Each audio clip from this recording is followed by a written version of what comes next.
이 주보를 보시면 우리 올해 주보 이렇게 모양이 바뀌었고요. 해마다 주보 안에는 우리 교회의 표어, 행동 강령, 핵심 가치, 사명 선언문 이런 것들이 다 나와 있습니다. 교회가 뭐 하는 곳인지, 또 우리 교회가 어떤 것에 올해 주력해서 나가는지 그게 다 주보에 담겨 있어요. 그래서 여러분 보시면서 우리 교회 주보에 있는 2025년 표어 한번 읽어보겠습니다. 시작. 진리의 복음 안에서 성장하는 교회. 아멘이시죠? 예, 그리고 뒤로 주보 뒤에 보시면 우리 교회 소개라고 되어 있어요.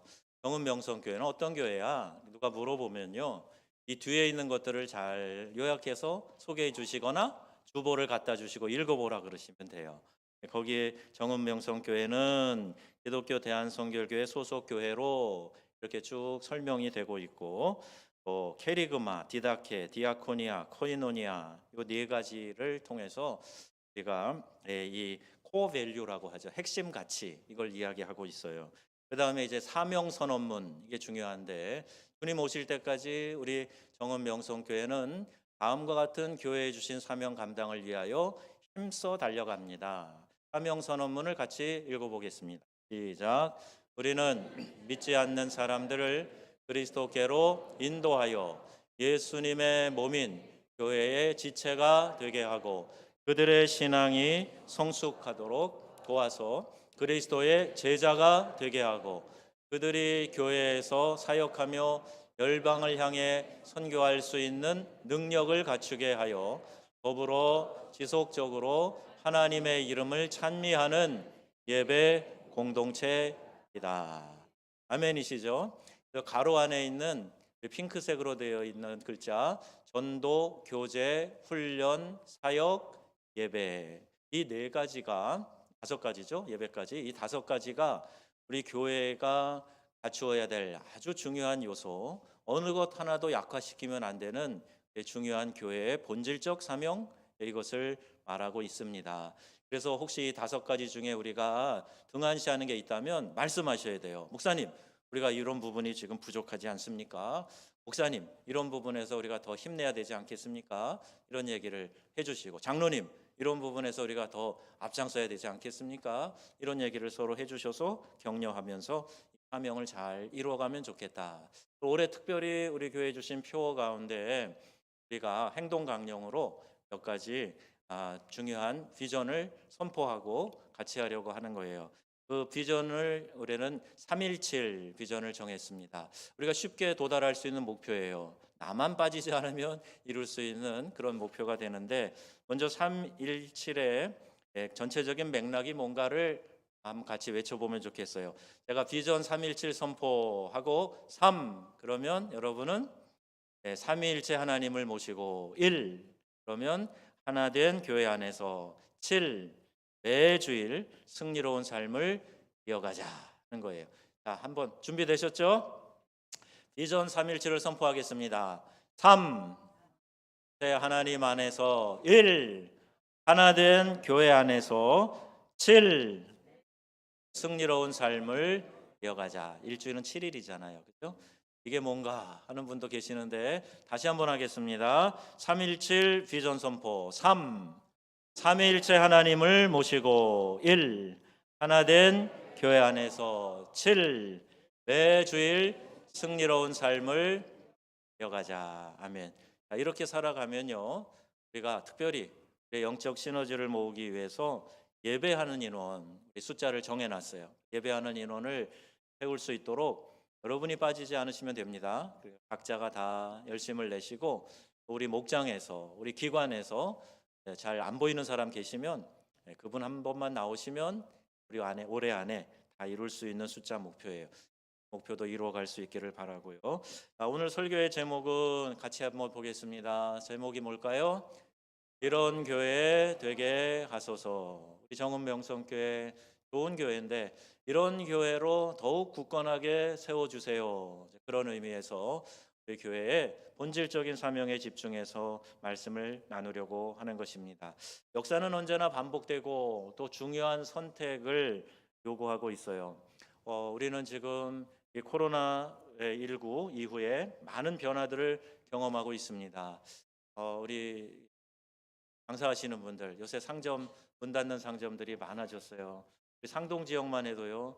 지역의 가게들이 수시로 다시 간판을 내리고 실내를 다 비우고 그 간판 이제 가게를 바꾸는 그런 모습을 심심치 않게 가까이에서 봅니다. 이렇게 자영업자들이 어려움을 겪고 있고 물가는 뭐 천정부지로 솟고 있고 또 이제 경제적인 문제들 또 여러 가지 상황들이 우리나라에 다리고 있는데 게다가 지난 12월 3일 계엄 선포 이후 탄핵 정국 시작이 돼서 지금까지 어려운 혼란이 지속되고 있고 또 12월 말에 또 무안공항에 제주항공 여객기 참사가 사회적인 많은 혼란을 야기하고 있어요. 이러한 여파는요 그대로 교회 안에도 이렇게 밀려오게 됩니다. 왜? 우리가 이 땅에 발을 딛고 살아가는 사람들이기 때문에 사회 구성원들이기 때문에 그 충격과 그 낙심과 또 거기에 따른 영향력 이런 것이 교회 안에도 흘러 들어오게 되어 있어요. 각 개인도 마찬가지, 교회 공동체도 그렇습니다. 그래서 이러한 때에 교회를 새롭게 하고 더욱 견고하게 세워가느냐, 아니면 교회가 흔들리고 약화되느냐, 내 신앙이 뒷걸음질 치고 주저앉게 되느냐, 아니면 도약하느냐, 이런 중요한 시기를 우리가 보내고 있다는 겁니다. 여러분, 경제 용어 중에 벤치마킹이라는 용어가 있어요. 많이 들어보셨을 겁니다. 어떤 우량 기업이나 선도 기업 등을 그 모범적인 경영 사례를 참고하고 또는 모방해서 이 자사의 경영을 개선하는 데 활용하는 기법이다. 이렇게 정의를 하고 있어요. 우리나라 기업 삼성이 이 벤치마킹을 잘해서 일본의 세계적인 기업들을 다 따라잡더니 이제는요 삼성이 국제적인 그런 기업으로 손꼽는 기업이 되었죠. 그리고 중국이나 베트남 또 남미의 여러 나라들이 우리나라 기업들을 이제 벤치마킹해 가고 있는 겁니다. 그렇게 하는 이유, 벤치마킹을 통해 얻는 유익이 있다고 하는데 크게 세 가지 있어요. 첫째는 모델을 선정해 가지고요. 그 목표가 분명해지는 겁니다. 나 저 기업처럼 될 거야. 나는 저런 사람처럼 살아갈 거야. 목표가 있기 때문에 그 목표를 향해서 왔다 갔다 하지 않고 그 목표를 향해 분명하게 나아갈 수 있는 그런 기능을 제공한다는 거예요. 두 번째는 그렇게 성장하려면 어떻게 해야 됩니까? 끊임없이 배우고 노력해야 되는 거죠. 그러니까 그 배움과 노력을 통한 성장 발전이 일어나게 된다. 또 세 번째는 일에 대한 평가가 가능해진다는 거예요. 목표가 있으니까 모델이 있으니까 내가 뭐가 다르지? 뭐가 부족하지? 이걸 찾아가지고 금방 평가도 하고 또 이렇게 신속하게 수정 보완도 하고 하는 그런 장점이 있다는 겁니다. 그러다 보니 기업뿐만이 아니라 교회도 좋은 벤치마킹이 필요해요. 좋은 모델 교회를 선정하고 그 교회의 장점들을 받아들여서 우리의 현실에 맞게 상황에 맞게 잘 적용, 수용하는 겁니다. 이게 교회의 벤치마킹이에요. 또 목회자들 간에 그 교회에 대한 여러 가지 좋은 유익한 정보들을 얻는 거, 어떤 세미나에 가서 정보를 얻는 것도 중요하고 또 여러분들이 좋은 교회의 사례들을 소개함으로 우리 교회 실정에 맞게 적용해 보는 거 이게 좋은 벤치마킹의 예라고 할 수가 있습니다. 저도 우리 교회 부흥과 성장을 위해서 벤치마킹을 하는 몇몇 교회들이 있어요. 외국에 있는 교회도 있고 한국에 있는 교회들도 있어요. 모두가 아름답게 성장하고 있는 건강한 교회들입니다. 그런데 이 교회들은 공통적인 분모가 있는데 바로 교인들을 잘 훈련한다는 거예요. 제자 훈련의 여러 가지 요소들을 잘 갖추고 교인들이 영적으로 강건하게 세워져 갈 수 있도록 잘 훈련해가는 그런 교회라는 공통 분모가 있더라고요. 그래서 우리 교회가 건강하고 행복한 신앙생활을 하기 위해서 성도들을 그리스도의 제자로 세우는 사역 여기에 집중하려고 하는 것입니다. 성경에는요, 지금 우리가 보는 이런 주변의 교회들보다 더 중요한 벤치마킹 대상 교회가 나오는데 오늘 본문에 나오는 이 안디옥 교회입니다. 가장 좋은 모델이 되는 교회라고 그렇게 손꼽을 수 있어요. 모델 교회는요, 교인 숫자가 많다고 되는 게 아닙니다. 어디 서울의 유명한 교회니까 저 교회처럼 하면 좋겠다. 아니요. 모든 것이 다를 수 있는데요. 그 교회 안에 교회 사이즈가 문제가 아니라 건물이나 프로그램이 모델 교회로 선정되는 이유가 아니고요. 성경에서 말하는 교회의 본질에 있어서 모델이 되어야 그게 모델 교회가 될 수 있는 거예요. 예를 들면 주권성 그리고 거룩성. 주권이 어디에 있느냐? 하나님이 다스리고 통치하시는 교회냐? 아니면 일부 사람들이, 아니면 돈이, 아니면 그 교회의 전통이 이끌어가는 그런 교회냐? 이 차이가 있는 겁니다. 그래서 하나님이 이끌어가는 주권성이 있는 교회, 그게 모델 교회고, 교회는요 죄인들이 모이는 공동체지만 하나님이 세우신 거룩성이 보장돼야 되는 교회예요. 그리고 거룩성이 있느냐? 진리 위에 서서 사명을 잘 감당하고 있느냐? 이게 모델 교회로 우리가 선정하는 기준이 되는 거죠. 오늘 성경에 나오는 모델 교회 안디옥 교회에 대해서 생각해 보려고 합니다. 안디옥 교회는 어떤 교회였습니까? 먼저는요 영적 행복감을 체험하는 교회, 이게 안디옥 교회였어요. 최근에 어느 장로님이 교회 오면 너무 행복하다 그런 얘기 들어서 저도 참 기분이 좋았어요. 어느 성도님들은 교회 올 때마다 기대가 되고 흥분이 되고, 교회 와서 함께 사랑의 교제를 나누는 사람들로 인해서 마음 훈훈하고 따뜻하고 그 교회 오고 싶어요. 물론 다는 아니겠지만 그런 교인들이 많이 늘어날 때 영적 행복감을 체험하는 교회, 이 교회가 모델 교회라는 거예요. 사도행전 11장에서 13장에 걸쳐서 이 안디옥 교회 이야기가 나오는데, 성경은 안디옥 교회의 영적인 분위기를 이렇게 설명하고 있습니다. 23절 11장, 저가 이르러 하나님의 은혜를 보고 기뻐하며. 은혜가 보여집니까? 여러분 눈에 은혜가 보여요? 그런데 보인다는 거예요. 은혜를 보고 기뻐하며. 이 말씀에 의하면 하나님의 은혜는 주관적이고 어느 개인의 감정 속에서 일어나는 것이 아니라 우리 눈으로 보여진다. 매우 직접적이고 가시적인 체험을 할 수 있는 게 하나님의 은혜다. 이렇게 이야기할 수 있어요. 그런데 이 은혜는 언제든지 어느 상황에서든지 예배를 통해서 경험하게 된다 하는 겁니다. 여러분, 예배가 하나님의 은혜를 받는 아주 중요한 순간임을 여러분 기억하시기를 바랍니다. 예배를 통해서 그 은혜를 경험하는 거예요. 근데 이 예배를 통해서 경험하는 것은 개인적 주관적 경험이 아니라 눈에 보여지는 분명한 현상이라는 겁니다. 예배는요 감격적인 찬양이 있지요, 진실한 기도가 있어요, 영감 있는 말씀을 통해서 살아계신 하나님의 음성을 듣는 그런 시간인 것입니다. 그러므로 예배를 잘 드리면 평안과 강건함, 또 치유와 성령의 인도하심을 받게 되고 축복이 임하는 줄로 믿으시기를 바랍니다. 이게 예배가 우리에게 주는 귀한 유익이 되는 거죠. 이뿐 아니라 예배는 인간이 하나님을 대하는 최고의 행위라, 이게 예배라고 말할 수 있어요. 영어에 worship이라고 되어 있는데 worth, 가장 중요한 가치를 하나님께 드린다, 이런 의미를 담고 있어요. 그래서 교회의 주인이신 예수님의 주권성, 그것을 인정하는 신앙 고백이 담겨 있는 것이 바로 예배다, 이렇게 말하는 겁니다. 그러므로 여러분, 예배를 내가 소홀히 하면서 하나님을 사랑한다 이렇게 말하는 게 맞지 않아요. 예배를 2선 3선에 미루어 놓고 나 하나님 예배하고 섬기는 일에 최선을 다하고 하나님 사랑합니다, 이런 말이 뭔가 앞뒤가 안 맞는 얘기가 되는 거예요. 예배를 삶의 최우선으로 하지 않고 그리스도 예수를 주님으로서 대우하지 않고, 이게 주권성이잖아요. 그렇게 대우하지 않고 인정하지 않으면서 내가 하나님 사랑한다, 이 말이 맞지 않는 거예요. 여기에 우리의 심각한 문제가 있습니다. 이런저런 이유로 예배에 빠지는 분들이 제법 많아요. 요사이 유행하는 이 지독한 감기, 또 독감 걸려서 막 열이 막 펄펄 끓는 그런 분들, 어쩔 수 없겠죠. 또 나뿐 아니라 옆에 사람도 보호해 줘야 되니까 하는 마음에서 예배 못 나오시는 분들 계실 겁니다. 코로나 팬데믹 때도 우리가 철저히 경험을 했어요. 이런 어쩔 수 없는 상황도 있지만 다른 일들을 더 급하고 중요하게 생각해서 예배에 빠지는 그런 경우도 자주 있어요. 하지만 한 가지 확실한 것이 있습니다.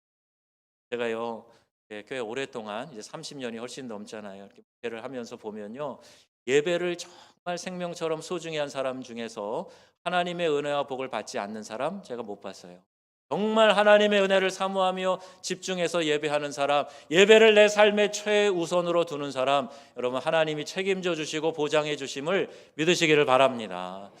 파리에 와서 유학했던 학생들도 보면요, 처음에는 실력 차이들이 많이 나는 것 같아요. 이 사람은 금방 수료하고 졸업하고 가겠는데, 디플롬 따겠는데. 근데요, 어떤 경우 보면 실력도 변변치 않고 한국에서도 뭐 예종, 서울대, 연대 이런 데 나온 친구들도 있는데, 그런데 이게 막 시간이 걸리고 졸업을 못하고 그래요. 근데 어떤 친구는요, 그 지방에서 그냥 알아주지 않는 그런 실력이었는 것 같았는데, 근데 거기 와가지고 일찍 끝내고 또 어떤 콩쿠르에 나가서 이렇게 거기서 뽑혀가지고 특혜를 누리기도 하고 그런 친구를 봤어요. 누구라고 물어보면 제가 말씀드릴 수도 있는 친구들인데, 보니까 예배가 그 삶의 중심에 있느냐 그렇지 않느냐가 굉장히 많이 좌지우지하더라 하는 것을 봤습니다. 그래서 오는 유학생들마다 예배 지키세요.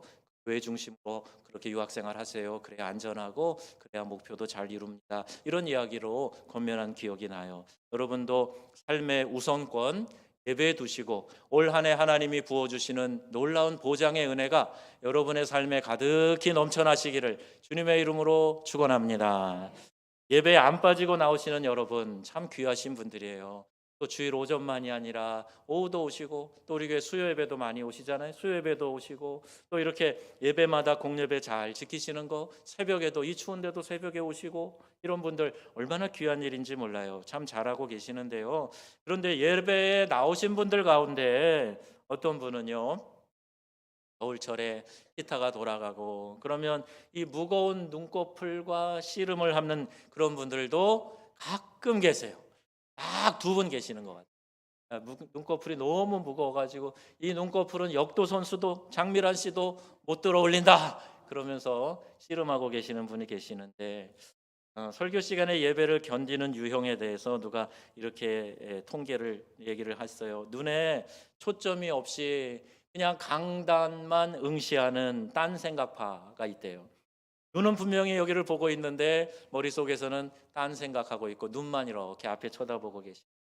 두보의 밑줄을 긋고 교정까지 열심히 하고 있는 일기파, 설교를 자장가 삼아서 주무시는 수면파, 수시로 시계만 들여다보는 시간 절약파, 예배 후에 있을 회의 준비하고 있는 회의파, 평소엔 안 읽던 성경 예배 시간만 되면 펴가지고 열심히 성경책을 읽고 있는 실속파, 이런 유형이 있다고 그럽니다. 이게 다 안타까운 일이죠. 여러분, 예배는 누굴 만나는 시간이라고요? 하나님 만나는 시간이에요. 누구에게 나를 보여드리는 시간이에요? 하나님. 이곳에 임재하셔서 우리의 예배를 받으시는, 그거 예배를 기뻐하시는 삼위일체 하나님이 이 시간 우리의 예배의 자세를 통해서 영광을 받으시는 줄로 믿습니다. 저는 이런 질문을 스스로에게 해봐요. 내가 만약에 목회자가 아닌 평신도라면, 평은명성교회 담임 목사가 아니고 일반 교인이라면 우리 교회에 꼭 나갈까?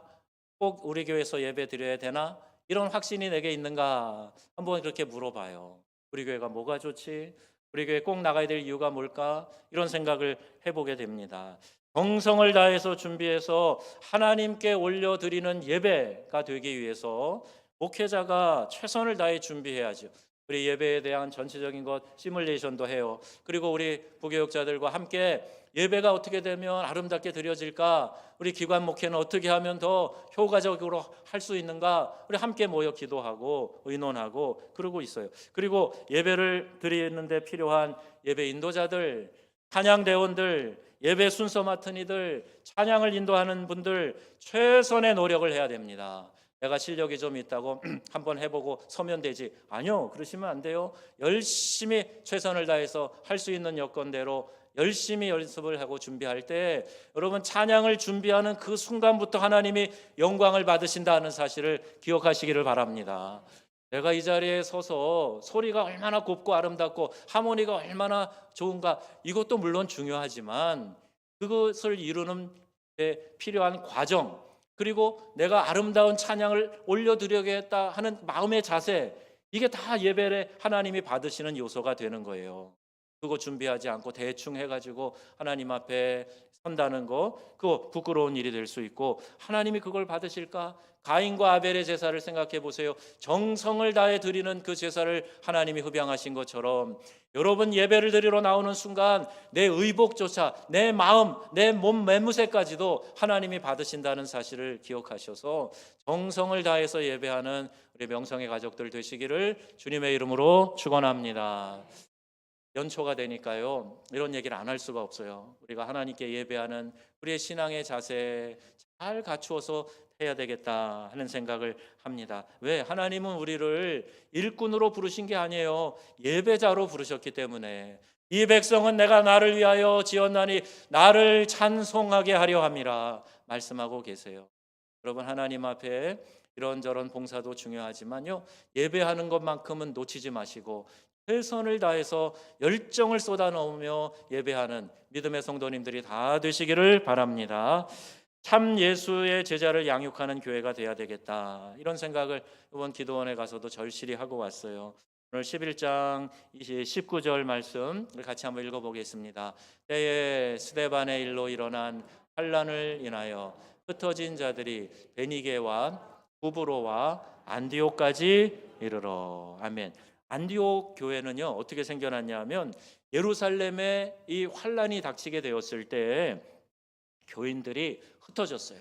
흩어져 가지고 그 안디옥이라는 지역에 모인 사람들끼리, 자, 우리끼리라도 여기서 모여서 예배하자 그러면서 세운 교회가 안디옥 교회입니다. 다시 말해서요, 이 교회는 그냥 취미 생활로 오합지졸로 모인 것이 아니라 참 예수의 제자들, 박해받아 고통 중에 흩어진 사람들이 그럼에도 불구하고 모여서 예배하는 그런 참 예수의 제자들의 모임이었던 겁니다. 잠깐 월요일에서 목요일까지 신년 기도 제목들 가지고 기도하고, 거기 이제 어느 작은 전주에 있는 한 작은 교회가 와서 전교인 수련회를 하는 거예요. 나중에 들어보니까 한 30-40명 모이는 교회라는 거예요. 앞에서 막 찬양 인도하는데 다 젊은이들이 인도를 해서 전 처음에 강사님이 찬양팀을 인솔해서 같이 오신 줄 알았어요. 근데 아니라고, 교회가 수련회를 하는데 강사를 요청을 해서 강문호 목사님이 오신 거예요. 젊은이들이 찬양 인도를 하는데요, 아주 열정이 있고, 찬양이요, 가시밭에 백합화 예수 향기 날리니, 이거 우리 교단 노래잖아요. 가시밭에 백합화. 이상하다. 나중에 보니까 성결교회였어요. 교인 숫자는 많지 않은데 젊은 사람들이 많더라고요. 그리고 이제 30대의 젊은 부부들이 강사 접대를 한다고, 그것도 막 최고의 좋은 음식으로 강사님 접대한다고 이렇게 매 점심 저녁마다 그 젊은이들이 강사님을 교대로 모시고 식사 대접을 하더라는 거예요. 저도 한 끼 초대받아서 가서 맛있는 회를 먹었습니다. 그 자리에서 그 교회 담임 목사님이 얘기하세요. 우리 교회에서 나이 든 사람은 저밖에 없습니다. 올해 은퇴시래요. 대회간에 나이가 많으시고, 그 장로님도 젊은 장로님, 이제 40 됐는가 하는 젊은 장로님, 그리고 교인들도 다 젊어요. 그러면서 목사님 얘기가, 우리 교회는요, 정예부대 이런 얘기를 하시더라고요. 우리 교회는 아주 정예부대 교회입니다. 이렇게 막 목사님이 자랑을 하세요. 그 식사 대접을 하던 젊은 남자 집사가 그 말을 받아서 뭐라 그러냐면, 우리 교회에서요, 신앙생활하는 것 쉽지 않겠죠. 목사님 먼저 그러셨거든요. 그렇게 운을 띄우시니까, 예, 맞습니다. 그런데 이 젊은 집사 하는 얘기 보세요. 예, 맞습니다. 그런데요, 하나님의 군사로서는 만족합니다. 그러는 거예요. 제가요, 망치로 뒤통수를 탕 맞은 것 같아요. 아니, 이 젊은이들이 하나님의 군사로는 만족합니다. 신앙생활은 쉽지 않아요. 그래서 우리 교회 왔다가들 적응 못하고 떠나는 분들 많은데, 하나님의 군사로는 만족합니다. 멋있고 기백이 있고 하나님 앞에 얼마나 귀하게 보였는지 몰라요. 여러분, 교회는요, 얼마나 많은 사람이 모였는가 보다 환난 중에 견고히 신앙을 지킬 수 있는 참 예수의 제자가 얼마나 있는가, 이게 중요합니다. 어떤 상황에서도 내가 주님 사랑하는 끈 놓지 않고 믿음의 자세를 똑바로 견지하면서 하나님 사랑하는 마음으로 신앙생활 하는가, 이 사람이 몇 명 되는가, 이게 중요한 거예요. 그래서 여러분, 부활하신 주님은 우리에게 교인 숫자 많이 늘려라 그 말씀하신 게 아니라, 너희는 가서 모든 족속으로 뭘 삼으라 그랬어요? 제자를 삼으라 그랬어요. 예수 제자를 만들어라 이렇게 우리에게 명하고 계시는 겁니다. 대략 우리 현대 교인들의 유형을 누가 분석을 했는데요. 이런 카테고리로 만들었어요. 뭐냐면 첫째는 교회 오는 사람들이 많지만 친교형 교인들이 있다는 거예요. 교회 와서 사람 만나고 새로운 이웃과 교제하기 위해서 친목을 목적으로 교회 오는 사람을 친교형 교인이라고 이름합니다. 또 교양형 교인도 있다 그래요. 높은 수준의 교양과 지식을 배우고 문화를 즐기기 위해서 교회 오는 사람. 요새는 교회 문화 수준이 뭐 세상과 큰 차이가 안 나 보이지만 과거에는 정말 이런 교인들이 많았어요. 교회 오면 듣는 얘기나 이런 것들이 상당히 고급지거든. 그러니까 교회 교양을 위해서 오는 사람. 그다음에 카타르시스형 교인이 있다고 그래요. 내 안에 쌓인 한과 울분을 풀려고 교회에 온다. 그런 사람들도 있다 그럽니다. 교회 와가지고 그냥 막 자기 마음대로 자기 멋대로 이렇게 하면서 그냥 좀 내 마음의 정화를 위해서 신앙생활을 하고 싶어하는 사람. 또 습관성 교인도 있다 그래요. 아무런 동기나 목적 없이 습관적으로 교회 그냥 오는 사람. 일요일 날 어디 가기 뭐하니까 일단 교회나 가자. 그리고 오는 사람.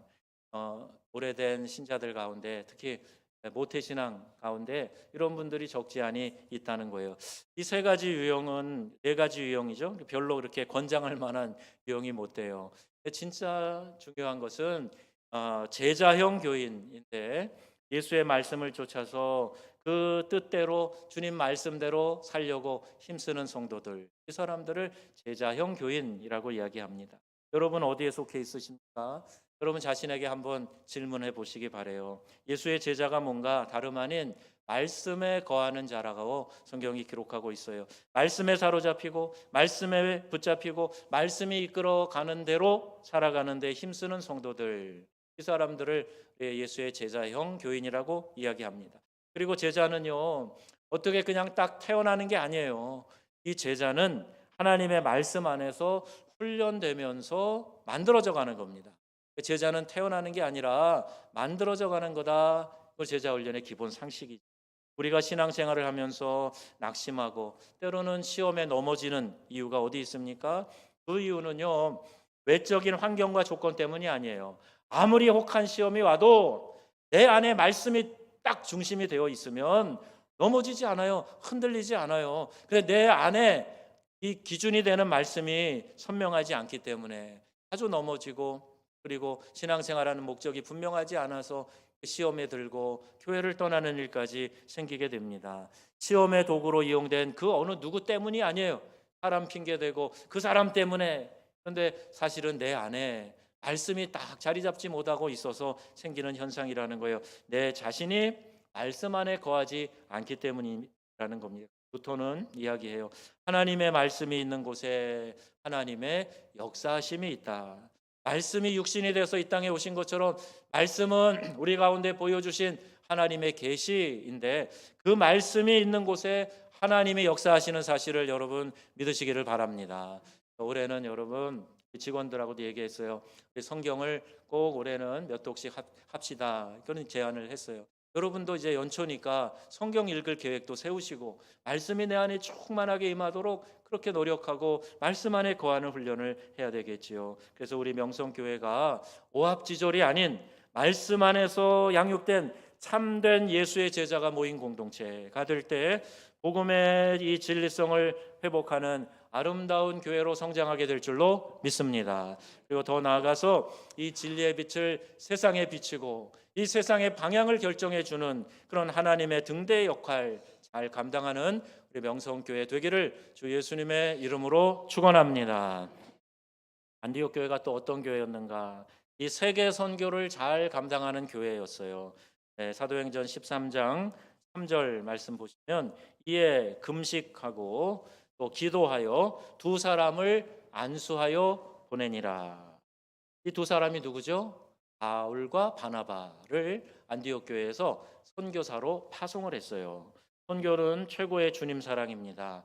최고의 이웃 사랑이자 주님의 최고의 명령. 그래서 우리가 이 선교의 명령을 부활하신 주님이 교회에게 남겨주신 위대한 명령이다. The Great Commandment라고 해요. 가장 위대한 명령, 사명.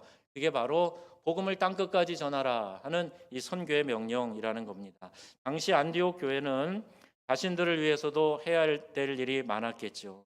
그 무엇보다도 우선해서 교회가 가장 중요하게 생각하는 그 교회의 두 인물, 오늘날로 말하자면 담임 목사와 선임 장로님 같은 바울과 바나바, 그를 성령의 인도하심에 따라서 선교사로 내보내게 됐어요. 그들이라고 왜 훌륭한 영적인 지도자를 그 교회에 모시고 싶지 않았겠습니까? 그러나 그들은 세계 선교를 위해서 자신들의 향유 옥합을 깨뜨리는 심정으로 주님을 섬기고 주님의 마음을 세계 열방에 심기 위해서 그들을 보내는 거예요. 그만큼 안디옥 교회가 사람에 의존하는 교회가 아니라 전적으로 그리스도의 진리의 말씀에 인도함을 받는 교회다라는 것을 입증하는 것이 되기도 해요. 여러분, 교회들마다 보면요, 사람이 이끌어가는 교회가 교회처럼 보이는 그런 교회가 있어 보여요. 어떤 교회는 전통이 이끌어갑니다. 그래서 이건 우리 교회 전통이 아니요, 그러면 아무것도 못하는 그런 교회도 있어요. 어떤 교회는 매사에 돈 얘기해요. 돈. 그래서 돈이 없어서 못해요, 돈 때문에 안 돼요, 이러면서 돈이 이끌어가는 교회도 있어요. 그런 교회 되지 않고 우리 하나님이 이끌어 가시는 교회, 하나님이 기뻐하시는 뜻이면 팔을 걷어붙이고 힘써 일하는 교회, 우리 명성교회인 줄로 믿습니다. 우리 한국 사람은 선교하기 좋은 여건과 체질을 타고났어요. 한국 민족 자체가요, 선교사 체질이라 이렇게 말해도 될 만큼 그동안 5천여 년이 넘는 역사 가운데 하나님이 이 민족을 다루시고 만드셔서 그 일을 감당하게 하고 계시다 하는 사실을 많이 느끼게 됩니다. 피부 색깔만 봐도 우리가요, 어떻게 보면 조금 하얀 분들은 백인이라고 해도 될 것 같고, 조금 태우면은 이제 동남아시아 사람들하고 비슷하게 보이고 그래요. 저 같은 사람도요, 아프리카에서는 영어권에 가면 화이트맨 그러면서 백인이라고 막 애들이 부르고 따라다니고 그랬어요. 영상 30도, 40도, 50도. 여러분, 이런 기후 경험해 보셨나요? 근데 한국 선교사님들은요, 영상 40도 되는 곳에서도 거기서 아랑곳 않고 열심히 사역하세요.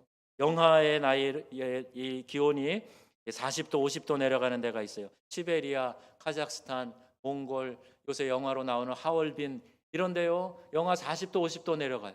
그런데 그곳에가 있는 우리 한국 선교사님들 활약이 대단합니다. 날씨가 막지 못해요. 얼마든지 견뎌내요. 우리의 위장 특별하다 그랬죠. 매운 고추를 고추장에 찍어 먹는 독한 민족이 바로 우리 한국 민족이에요. 그리고 음식 문화도 아주 복합적인 비빔밥 문화라서 뭐든지 잘 먹습니다. 저도 아프리카 밀림에 가면요, 큰 들쥐, 라라고 하는 그 큰 들쥐랑 노루, 고슴도치, 코끼리, 원숭이 골 이런 거 다 먹고 탈 안 나고 잘 다녔어요. 그래서 제가 한국 선교사의 특징을 전천후 기후 적응력과 국제적인 위장, 이렇게 이름을 붙여서 부른 적도 있습니다.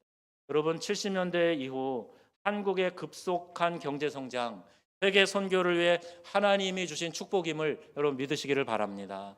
우리가 무슨 자원이 있어요, 지하 자원이 있어요, 천연 자원이 많나요? 우리나라는요, 교육 자원밖에 없어요. 그럼에도 불구하고 이 나라, 이 작은 나라, 그것도 허리가 동강이 난 이 나라, 하나님이 이렇게 경제적으로 발전하게 하시고 세계 열강의 10번째 손꼽는 나라가 경제력으로 부흥시켜 주신 것은 이 나라를 통해서 복음을 땅끝까지 전하라는 사명이 거기에 부여되어 있는 것을 여러분 깨닫고 믿으시기를 바랍니다. 하나님의 축복은 반드시 사명과 연결되어 있어요. 사명을 잘 감당하라고 하나님이 복을 주시는 거지, 그냥 너 그거 먹고 배부르고 그냥 떵떵거리고 살아라, 그래서 주시는 복이 아니란 말입니다. 여러분, 사명을 잘 감당해야 촛대를 옮기지 않으시는 거예요. 여러분이 아무런 사명 감당의 의식 없이 하나님 복 주세요, 복 주세요, 그런다고 하나님 복 주시는 게 아니고요, 여러분이 사명에 충실할 때 하나님께서 복을 부어주심을, 교회가 사명에 충실할 때 하나님께서 복을 부어주심을 여러분 믿으시기를 바랍니다. 아브라함이 왜 하나님의 복을 받고 복의 근원이라 불림을 받게 되었는가? 아브라함에게 복을 주셔서요, 그 주변의 다른 민족들이, 그리고 열방이 아브라함의 복을 보고, 야, 하나님이 복을 주시는 민족이 이렇게 복된 삶을 사는구나 하는 것을 깨닫고 하나님께로 나오라고, 그렇게 해서 아브라함을 택하시고 그에게 복을 부어 주신 거예요. 여러분, 저는 여러분 한 분 한 분이 이 복의 근원이 되기를 바랍니다. 그 복의 통로가 되기를 바랍니다. 올해 특별히 하나님의 사명에 사로잡히셔서 하나님 부어주시는 그 은혜가 여러분의 가정에 여러분 자녀들을 통해서 우리 명성교회를 통해서 흘러 넘쳐가게 되기를 주님의 이름으로 축복합니다. 우리가 성령 받고 권능 받고 축복을 받는 것은 궁극적으로는 예수 증인의 삶을 살게 하기 위해서예요. 사도행전 1장 8절 말씀 다 같이 읽어보겠습니다. 오직 임하시면 너희가 권능을 받고 예루살렘과 온 유대와 사마리아와 땅 끝까지 이르러 내 증인이 되리라 하시니라. 아멘. 그리스도의 증인이 되려면 권능을 받아야 돼요. 여러분이 귀한 하나님의 은총을 축복을 누리려면 사명에 입각해서 잘 감당해야 합니다. 우리는 선교에 대한 4가지 확신을 가져야 되는데, 첫째는요, 선교는 주님이 명하신 교회의 본질적인 사역이다 하는 확신을 가지셔야 됩니다. 두 번째, 선교는 같이 읽어볼까요? 경제적 풍요에 관한 문제가 아니라 의식의 풍요에 달린 것이다 라는 확신 가지셔야 됩니다. 돈이 많으면 할 수 있는 것 같지 아니에요. 여러분 보면요, 여러분 중에 헌신적으로 봉헌하는 분들도 보면 물질이 많아서가 아니라 하나님 앞에 그 마음을 드리는 열정이 대단한 거예요. 의식의 풍요로움에 있는 사람이 남 구제도 하고 하나님께 봉헌도 하고 선교도 하고 그렇게 되는 겁니다. 세 번째, 선교는 이 선교에 대한 부담감이 오히려 교회 자립에 대한 동기도 주고 사명감을 고취시킨다 하는 사실이에요. 네 번째, 마지막, 선교는 같이 읽어볼까요? 하나님의 또 다른 축복과 풍요를 경험하게 한다는 확신, 이것을 우리가 가져야 합니다. 모든 사역의 원리가 그렇듯이 교회의 규모와 처지에 알맞게 행해져야 되겠죠. 그러나 동시에 교회가 커지면 선교하겠다 이런 생각도 바른 생각이 아니에요. 내가 여유가 생기면 하지, 이것도 아닙니다. 그것은 마치 이런 거예요. 내가 건강해지면 운동해야 되겠다, 아니잖아요. 건강하기 위해서 운동을 해야 되는데 건강해지면 운동하겠다, 이 말과 다를 바가 없다는 거예요. 저는 유럽에서 목회할 때요, 한 사람이 5유로, 한 계좌, 한 구자 5유로 선교 헌금하는 운동을 해본 적이 있어요. 교회 학교 어린이들부터 우리 이제 장년층, 노년층까지 교인들이 다 참여를 했어요. 한 200여 명의 교인들이 다 함께 참여를 하면서 이 선교 헌금 5유로 보내기 했어요. 제일 작은 지폐가 5유로짜리거든. 어떤 분은 매주 하는 분도 있고 한 달에 한 번 하는 분도 있고, 그래서 결국 이민교회지만 내 가정에 사무원 교사 파송하고 또 교회가 열심히 선교지 돌아보고 그렇게 했어요. 우리 명성교회도 우리 목장 헌금, 선교 헌금 다 특별 재정으로 해서 다 모두 전체를 다 지정 헌금까지 해서 선교비로 보내고 있어요. 적은 금액이지만 또 많은 선교사님들에게 나눠주고, 여러분이 그분들을 다양하게 품고 기도하라고 27개 목장마다 선교사님들을 거기 배치하고 함께 기도하게 하고 있어요. 제 가정에 선교사님, 파송 선교사님 계신데 올해 한 가정 더 늘어나게 됐습니다. 기도하던 대로 어느 가정에서 단독 파송을 결정하고 올해 이제 한 분을 또 우리 생일에 즈음해서 파송하게 될 거예요. 우리 후원 선교사님들이 3가정이 있고 목장 후원 선교사님들이 올해 2가정 늘어서 19가정이 있어요. 국내 기관에 14곳에 선교비를 보내요. 그리고 이 모든 일들을 하나님께서 하셔서 부족함 없이 몇 해를 지금 해오고 있습니다. 그 외에도 10개 우리 지방의 작은 교회들 후원하고 있는데 많은 금액 아니지만 이 부분은 우리 교회 경상비에서 후원을 하고 있어요. 선교비만 가지고는 이 부분이 좀 부족해요. 이제까지 잘 감당하고 있지만 더 많은 선교를 풍성하게 하는 것, 결국 우리 교회가 복되게 되는 길이다 하는 것을 믿고 그것을 깨달아 더 많은 성도님들이 믿음으로 동참하게 되시기를 주님의 이름으로 축원합니다. 다음 주가 해외 선교 주일이에요. 각자 자기 이름으로 마련된 선교 헌금 봉투가 있을 거예요. 그래서 매주 정한 만큼 함께 참여하면 좋겠고, 몇 해 전에 우리 군산에 동교회 목사님 오셔서 그 교회에서 한 셈 치고 운동한다. 우리 교회가 도전받아서 한번 여러분들이 같이 동참하게 되었는데, 내가 커피 한 잔 마신 셈 치고 밥 한 끼 외식 한 셈 치고 그걸 하나님께 드려서 세계 열방에 선교하는 일에 이웃과 나누고 섬기는 일에 쓴다. 영화 한 편 본 셈 치고 선교를 위해서 하나님께 귀하게 드리면 우리 하나님께서 귀히 사용하시리라고 믿습니다. 2025년 새해를 맞는 우리 정은 명성교회 교회 표대로 하나님께 엎드려 간절함으로 부흥을 간구해야 할 것입니다. 예배에 남은 빈자리가 올해 다 채워질 수 있도록 여러분 함께 기도하고 전도에 노력해 주시길 바라요. 교회 숫자 늘리는 게 아니고요. 예배를 강화하고 영혼 구원의 비전을 가지게 될 때 우리 안에 일어나는 영적인 부흥, 그 영적인 감격, 이것을 경험하게 될 것입니다. 우리 교회가 영혼에 대한 관심을 일으켜서 주님께서 명하신 복음 전도의 사명을 잘 감당하는 그런 교회 되기를 바랍니다. 계속해서 좋은 교회들의 벤치마킹을 통해 지혜를 얻는 일에 힘을 모아야 되고, 그리고 더 나아가서 우리 교회가 좋은 모델 교회가 되어서 다른 교회들에게 영향을 끼치고 이끌어가는 그런 교회가 되기를 소망합니다. 목회자와 성도들이 마음을 열고 열심을 다해 동참하게 될 때 이러한 부흥은 현실로 우리에게 다가올 것입니다. 우리가 지역 전도하고 농촌 작은 교회를 돕고 나그네 되어 이 땅에 들어와 살고 있는 탈북민 또 외국인 선교를 위해서 깨어 있을 때 주님이 기뻐하시고 힘 있는 공동체로 세워 주실 줄로 믿습니다. 이러한 기도를 주님께 올려드립시다. 그리고 분명 이 기도와 실천이 여러분의 가정과 우리 교회에 더 나아가 이 민족에게 하나님이 주시는 귀한 축복을 가져다 주는 중추적인 역할을 하게 될 것을 확신합니다. 주님의 은혜가 이런 교회 되게 하소서. 오늘 여러분에게 전한 말씀대로 이 말씀 붙잡고 힘쓰시는 성도 여러분 한 분 한 분 위에 임하시기를 우리 주 예수님의 이름으로 축원합니다. 아멘. 주신 말씀 생각하면서 우리 잠시 적용하며 기도하겠습니다. 하나님, 이 말씀대로 살겠습니다. 이 말씀이 내 삶을 주관하셔서 우리 교회가 교회 본질적 사명대로 충성을 다해 하나님 앞에 칭찬 듣고 각 가정이 하나님 주신 은혜와 복으로 충만케 하여 주옵소서. 같이 고백하며 한 음성으로 기도하겠습니다. 하나님 아버지, 이 말씀 우리 마음에 담아 주옵소서.